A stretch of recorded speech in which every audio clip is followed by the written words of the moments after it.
BJP को तो आप घेरते रहते हैं। अभी जो मौजूदा गठबंधन बना है नीतीश कुमार और तेजस्वी यादव का, आपको लगता है उससे बिहार का कल्याण होगा? दोनों कह रहे हैं अब बिहार का उत्थान हो जाएगा। देखिए, राजनीति का चरित्र बेसिया से भी खतरनाक है, उस पर हम नहीं जाएंगे। ये हम नहीं कहा, राष्ट्रकवि दिनकर, हरिवंश राय बच्चन सबके बारे में। अब मैं सिर्फ इतना कहूंगा आपसे कि बीजेपी या बिहार या 2024 इस पे अभी मत जाइए। गडकरी जी का बयान आप उठा लीजिए, एक राजनाथ सिंह जी का बयान उठा लीजिए, दो आडवाणी जी के जीवन चरित्र को देख लीजिए, बेचारे को ट्रस्ट का, तीन supreme court of chief justice of India के बयान को राजस्थान में सुन लीजिए कि भारत की डेमोक्रेसी मजबूत विपक्ष के चरित्र से उभरेगा जिसको खत्म नहीं किया जा सकता। तीन पुरी जी के बयान को भी देख लीजिए। और जब नड्डा यहाँ आए थे तो उन्होंने कहा कि क्षेत्रीय पार्टी, वंशवाद पार्टी, परिवारवाद पार्टी, अन्य पार्टियों का नामो निशान मिट जाएगा। लेकिन जब आप उत्तर प्रदेश में चुनाव लड़ते हैं तो आप मिनिमम 10 छोटी पार्टियों से पैर पकड़ के अलायंस करते हैं, जिसको आप गाली देते हैं। गोरखपुर में संजय निषाद के फादर को आपने मारने का प्रयास किया, मारने का, गोली मरवाने का प्रयास किया, आप पर आरोप है वहां के मुख्यमंत्री पे। और दूसरा पटेल, जिनको आपने मंत्रिमंडल से बेचारी को निकाल दिया और फिर आपने उनको लिया। इस तरीके से रहे हैं? अच्छा हुआ है, बुरा हुआ? मैं देखिए, एक बात मैं बता दूं, बिहार के बारे में और बीजेपी के बारे में और अन्य पार्टियों के बारे में मैं दो बात आपसे बहुत क्लियर कहना चाहूंगा, नीतीश जी के बारे में भी और बीजेपी के बारे में। मैं नरेंद्र मोदी भाई के बारे में, बिहार के बारे में सिर्फ इतना कहूंगा, अन्य बारे में छोड़ दीजिए।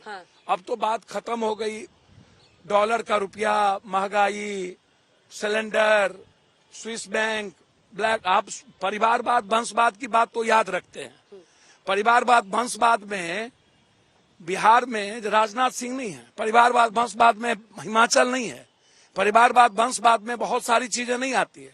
मतलब शरद पवार जी के भतीजे चले जाएं तो सारा केस खत्म, हार्दिक पटेल कांग्रेस से चला जाए तो बहुत अच्छा, ममता बनर्जी दीदी का सब चला जाए तो बहुत अच्छा। और लोग इस कंट्री में ईडी, एंड ऑफ डेमोक्रेसी, आप इसको कैसे लेंगे? एक दूसरी चीज, जब 1.25 लाख करोड़ रुपया की बात इन्होंने घोषणा की थी आरा में, 1 रुपया नहीं, इन्होंने विशेष राज का इसी गांधी मैदान से कहा था 8 सालों में बिहार के किसी 14.5 करोड़।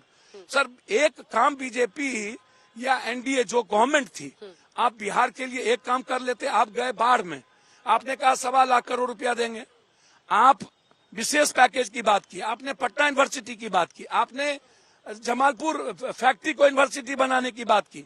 इतना ही नहीं किया, आप मोतिहारी के चीनी मिल में कहे कि अगले बार जब मैं आऊंगा तो मोतिहारी के चीनी का। बीजेपी गई सरकार से यहाँ पे।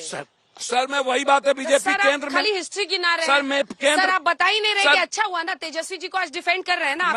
मैं किसी को डिफेंड नहीं कर रहा हूँ, ठीक है। मैं सिर्फ इतना कहूंगा, एक बात मैं डिफेंड की बात आई है ना, तो यदि सत्ता का चरित्र बदला है तो मैं यह भी कहूंगा कि नीतीश कुमार जी की जो क्रेडिबिलिटी अगले चुनाव के पहले था, इसमें कोई बहस नहीं है।